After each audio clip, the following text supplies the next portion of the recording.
شهر رمضان الذي أنزل فيه القرآن هدى للناس.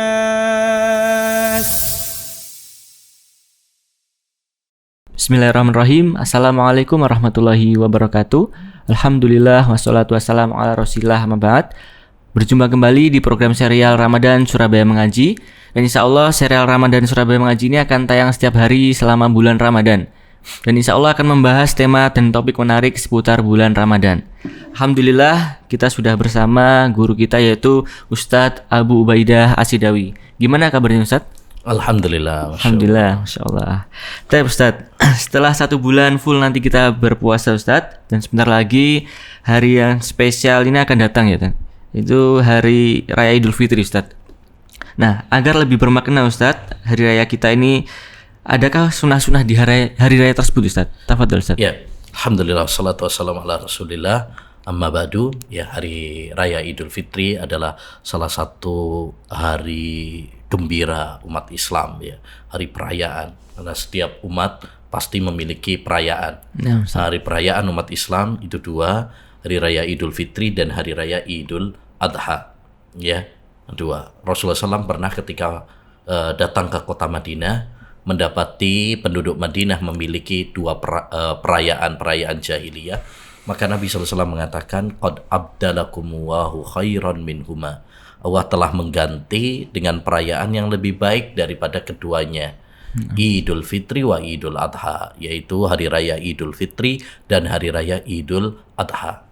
Ya, dan kalau kita perhatikan 2 perayaan dalam agama Islam ini, Idul Fitri, Idul Adha, sangat istimewa sekali.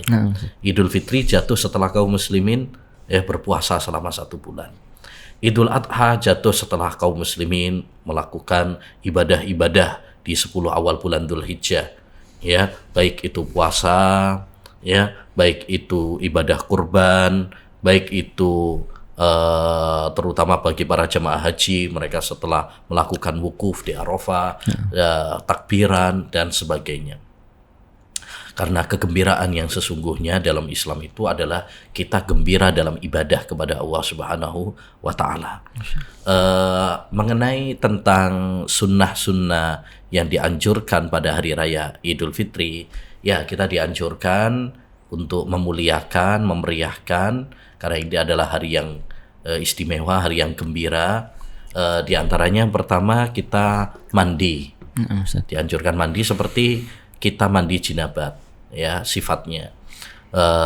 Tidak ada hadis yang sahih, tapi ada athar-athar dari beberapa sahabat seperti Ali bin Abi Thalib, Ibnu Umar dan sebagainya, yang menjelaskan kita dianjurkan untuk mandi terlebih dahulu. Ya, demikian juga memakai baju yang bagus, ya, nggak mesti baru. Ya. Kalau bisa baru ya nggak apa-apa, tapi nggak harus.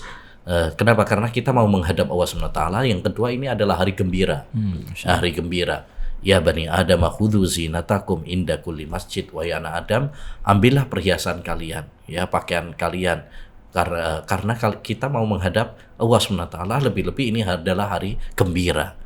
Ya, itu yang pertama. Yang kedua, kita dianjurkan untuk makan terlebih dahulu. Kalau Idul Fitri itu kita dianjurkan makan terlebih dahulu.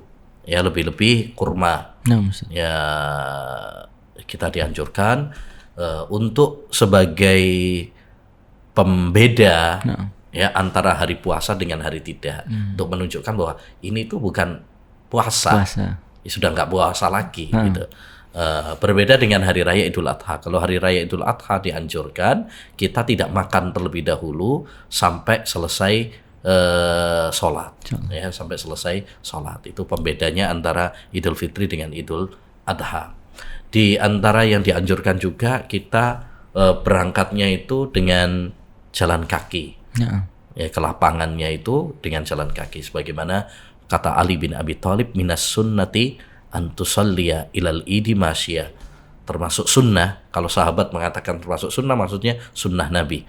Kamu berangkat Idul Fitri atau Idul Adha ke lapangan itu dengan jalan kaki, karena lebih semarak syiarnya, lebih tawadhu, nggak macet juga. Jadi mari kita ketika berangkat ke lapangan itu dengan jalan kaki aja, biar lebih rame, lebih semarak. Di antara yang dianjurkan juga, di antara sunnah juga, beda antara jalan berangkat sama pulang.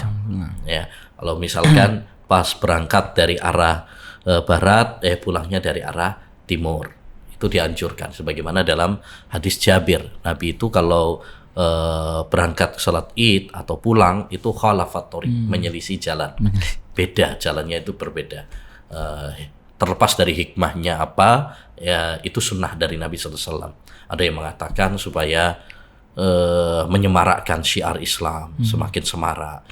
Ada yang mengatakan biar semua tanah menjadi saksi, ya, agar kita bisa berbagi keceriaan, kegembiraan, ya, dengan banyak orang. Ala kulli hal, apapun hikmahnya, yang penting bagi kita adalah untuk berusaha, ya, mempraktekkan sunnah ini. Di antara sunnah juga ya kita takbiran, ya, takbiran ketika kita berangkat, ya, atau sebelumnya juga diperbolehkan, tapi yang paling ditekankan adalah ketika kita berangkat sampai imam datang, ya, khotibnya datang untuk sholat, itu berhenti.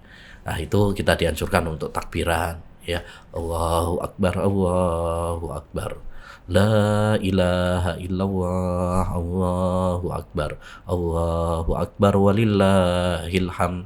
Ini kita dianjurkan untuk bertakbir sebagai ungkapan kegembiraan kita, ya, kepada Allah Subhanahu wa taala, syukur kita kepada Allah Subhanahu wa taala, karena momentum hari raya itu adalah momentum gembira dan persatuan, kebersamaan, di mana kita bersama-sama puasa, bersama-sama sholat tarawih, bersama-sama Idul Fitri dalam satu tempat, ya, satu imam, ya, Masya Allah, luar biasa. Makanya jadikan momentum Idul Fitri itu sebagai ajang untuk persatuan.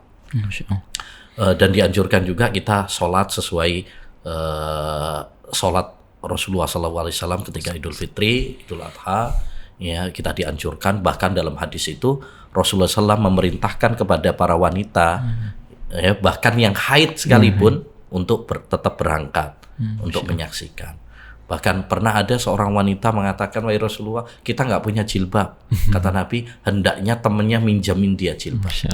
Ya, itu menunjukkan kita dianjurkan untuk ikut sholat, ya. Sifat sholatnya sama seperti sholat-sholat yang lain. Mungkin yang berbeda ada tambahan takbir tambahan. Kalau rakaat yang pertama 7 kali takbir, rakaat yang kedua 5 kali takbir, ya, 5 kali takbir. Ya, dengan membaca pujian kepada Nabi, pujian kepada Allah dan salawat kepada Nabi Muhammad SAW, atau zikir-zikir subhanallah walhamdulillah la ilaha illallah Allahu akbar dan sebagainya. Kemudian mendengarkan khutbah, itu dianjurkan kita mendengarkan khutbah. Tapi kalau misalkan nggak mendengarkan khutbah juga nggak apa-apa, ya.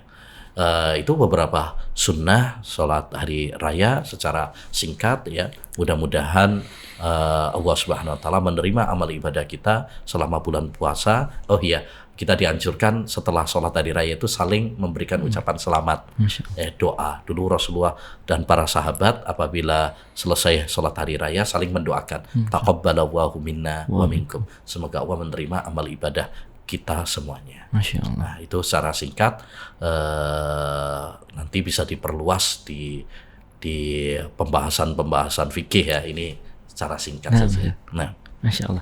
Jazakallah khair Ustadz atas nasihatnya. Alhamdulillah teman-teman semua, kita sudah dijelaskan tadi sama Ustadz sunnah-sunnah di hari raya. Semoga Allah mudahkan kita semua untuk mengamalkannya besok ketika hari raya, Ustadz.